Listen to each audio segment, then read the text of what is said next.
আসসালামু আলাইকুম, welcome back tech smart school.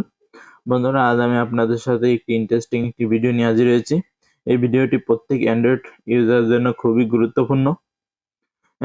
ভিডিওটি হচ্ছে আমরা যারা অ্যান্ড্রয়েড ফোন ইউজ করি দেখে থাকি যে অনেক সময় বিরক্তিকর সব অ্যাড চলে আসে, সব সময় অ্যাড আসতেই থাকে।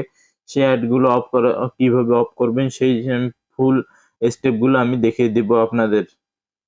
তো কথা বলার সময় চলুন মূল ভিডিওতে চলে যায়। মূল ভিডিওতে যাওয়ার আগে সবাইকে অনুরোধ করবো, যারা এখন আমার চ্যানেলটি সাবস্ক্রাইব করেনি অবশ্যই সাবস্ক্রাইব করে দিবেন এবং পাশে থাকা নোটিফিকেশন বেল আইকনটা অল করে দিবেন। তো আপনারা কি করবেন, আপনাদের ফোন থেকে সেটিং যে অপশনটা আছে সেটিং অপশনটাতে ক্লিক করবেন। সেটিং অপশন ক্লিক করার পরে সার্চ বাটন আছে, সার্চ বাটনে আপনি লিখবেন গুগল, জি ও গুগল লেখার পর গুগলটা আসবে, আসার পর গুগলটা ওপেন করবেন। গুগলটা ওপেন করার পরে দেখতে পাবেন যে এর ভিতরে অনেক অপশন আছে। আপনার গুগলের যে অপশনগুলো আছে সব অপশনগুলো কিন্তু এর ভিতরে চলে আসবে। তো আপনি কি করবেন, এখান থেকে দেখতে পাচ্ছেন যে অ্যাডস নামে একটি অপশন আছে, এই অ্যাডস ক্লিক করে দেবেন। তারপর দেখতে পাবেন এখানে দুইটি অপশন আছে, ডিলিট অ্যাডভার্টাইজিং আইডি এবং রিসেট অ্যাডভার্টাইজিং আইডি। ঠিক আছে, দুইটি অপশন আছে দেখতে পাচ্ছেন। তো আমরা কি করবো, প্রথমে ডিলিট যে আইডিটা আছে এই আইডিটা ডিলিট করে দেবো। তার জন্য এই ডিলিট আইডির উপর ক্লিক করবো। ডিলিট অ্যাডভার্টাইজিং আইডি যে অপশনটা আছে এটাতে ক্লিক করে দেবো। আমরা সেকেন্ড স্টেপে চলে যাবো। সেকেন্ড স্টেপে যাওয়ার জন্য আপনারা কি করবেন, আপনাদের ফোন থেকে ক্রোম ব্রাউজারটা সিলেক্ট করে নেবেন। আমি ক্রোম ব্রাউজারটা সিলেক্ট করে নিচ্ছি। তারপর নতুন একটি ট্যাব নিয়ে নেবেন। আমি একটি নিউ ট্যাব নিয়ে নিলাম।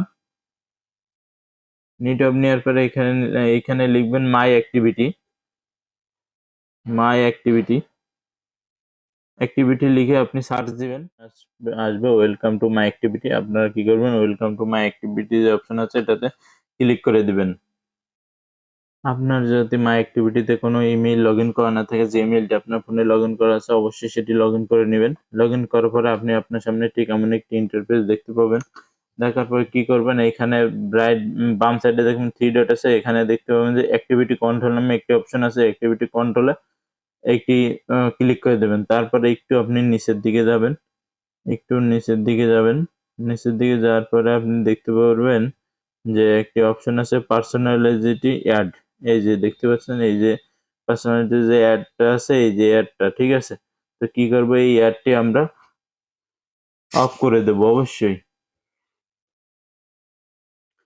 তো আমরা কি করবো, এই যে মাই অ্যাড যে সেন্টার আছে এই অ্যাড সেন্টারে ক্লিক করব। ক্লিক করার পর দেখতে পাবেন যে এটি অন করা আছে। আমরা কি করব, এটি অফ করে দেব। এখান থেকে এটা অফ করে দেব, টার্ন অফ। এখন কিন্তু আমরা কি করলাম, যে আমাদের যে অ্যাড সেন্টারটা আছে সেটা কিন্তু অফ করে দিয়েছি। স্টেপে আমরা কি করব, তৃতীয় স্টেপে দেখতে পাচ্ছেন উপরে যে থ্রি ডট যে মেনুটা আছে দেখতে পাচ্ছেন, এই যে থ্রি ডট মেনু এটাতে ক্লিক করবেন। তারপরে এখানে দেখতে পাচ্ছেন নিচে সেটিং অপশন আছে, এই যে সেটিং অপশনটা, সেটিং এ ক্লিক করবেন। সেটিং এ ক্লিক করার পরে এখানে আসার পর দেখতে পাবেন যে একটু নিচের দিকে আসলে এই যে সাইট সেটিং নামে একটা অপশন আছে, এই যে সাইট সেটিং, আপনার সাইট সেটিং এ ক্লিক করবেন। সাইট সেটিং এ আসার পরে এখান থেকে আপনারা অপশনটি খুঁজে বের কুকি অপশন, এই যে কুকি অপশনটা, ঠিক আছে, এই কুকি অপশনে ক্লিক করবেন। এরপরে এখান থেকে কি করবেন, 3 নাম্বার যে অপশনটা আছে এই 3 নাম্বার অপশনটা আপনারা ক্লিক করে দেবেন। 3 নাম্বার অপশনটা আসলে দিলে কি হবে, যে আমাদের সামনে কিন্তু অনেক সময় অনেক বিরক্তিকর অ্যাড আসে এবং অ্যাডের ভিতরে অনেক স্প্যাম সাইট বা অন্য কিছু আছে, সেগুলো আর আসবে না। তো এইভাবে আমরা আমাদের মোবাইলে অনাকাঙ্ক্ষিত অ্যাড আসাটা এইভাবে অফ করতে পারি। তো ভিডিওটি কেমন লেগেছে অবশ্যই কমেন্ট বক্সে জানাবেন। আর ভিডিওটি যদি ভালো লেগে থাকে অবশ্যই লাইক, কমেন্ট ও শেয়ার করে দেবেন। আজকের ভিডিও এ পর্যন্তই। পরবর্তীতে আবার নতুন কোনো ভিডিও নিয়ে দেখা হবে। সে পর্যন্ত সবাই ভালো থাকবেন, সুস্থ থাকবেন।